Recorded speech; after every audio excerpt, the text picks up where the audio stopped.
এবার আব্বাস চেয়ারম্যান এবং দিবার মধ্যে ভুল বোঝাবুঝির সৃষ্টি হবে আগামী পর্বে। বিস্তারিত জানতে সম্পূর্ণ ভিডিওটি দেখতে থাকুন। আসসালামু আলাইকুম প্রিয় দর্শক, সবার কি অবস্থা? হাজির হয়ে গেলাম দীপ্ত টিভি নিবেদিত বকুলপুর সিজন 2 এর 613তম পর্বে কি ঘটতে চলছে তার অগ্রিম খবর নিয়ে। এই পর্বে আপনারা দেখতে পারবেন আব্বাস চেয়ারম্যানের সাথে আবারও নতুন করে দিবানন্দিনীর দেখা হয়ে যাবে। তখন দিবানন্দিনীকে আব্বাস চেয়ারম্যান বলবে, কি ব্যাপার, এখানে আপনি দাঁড়িয়ে দাঁড়িয়ে কি করছেন? তখন দিবানন্দিনী বলবে, এই তো বকুলপুর গ্রামটি দেখছি এবং ঘুঘু দেখছি। আর এটি শুনে আব্বাস চেয়ারম্যানকে হাসতে দেখা যাবে।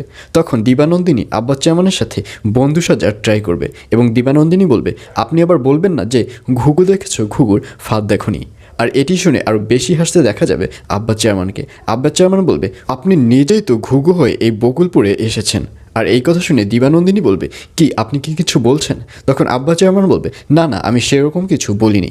এবং তারা যখন এই ধরনের কথাবার্তা বলতে থাকবে তখন পেছন থেকে বৈরম খা এবং দিবাকে আসতে দেখা যাবে এবং দিবা আব্বাস চেয়ারম্যান এবং দিবানন্দিনীকে দেখে অবাক হয়ে তাকিয়ে থাকবে এবং আড়ালে দাঁড়িয়ে দাঁড়িয়ে তাদের মধ্যে যে কথাবার্তা হচ্ছে সেগুলো শুনতে থাকবে এবং এক পর্যায়ে এগুলো শুনে দিবার প্রচণ্ড পরিমাণে হিংসা হবে এবং দিবা মনে মনে ভাববে, নিশ্চয়ই আব্বাস চেয়ারম্যানকে দিবানন্দিনী হাত করে ফেলছে।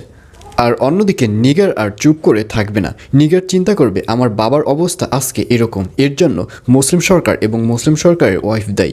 আমি যদি এখন চুপ করে থাকি তাহলে আমাদেরকে ওরা বোকা মনে করবে, দুর্বল মনে করবে, আর এজন্যই আমাদের উপর ওরা আরও বেশি চেপে বসবে। এই মুহূর্তে আমার চুপ থাকা যাবে না। এটি ভেবে নিগারকে দেখা যাবে সে পুলিশ অফিসারের কাছে যাবে এবং সেখানে গিয়ে মুসলিম সরকার এবং মুসলিম সরকারের ওয়াইফ লীলাবতী তারা তাদের উপর যে অত্যাচার করেছে, যে নির্যাতন করেছে সব কিছু খুলে বলবে। এবং এক পর্যায়ে নিগার বলবে, এই মুসলিম সরকারই বোরহানকে এই গ্রাম ছাড়া করেছে, কারণ বোরহান যেহেতু আমাদের সাপোর্ট করতো এই ব্যাপারটি মুসলিম সরকার দেখতে পায়নি, আর এজন্যই সে বোরহানকে গ্রাম ছাড়া করিয়েছে।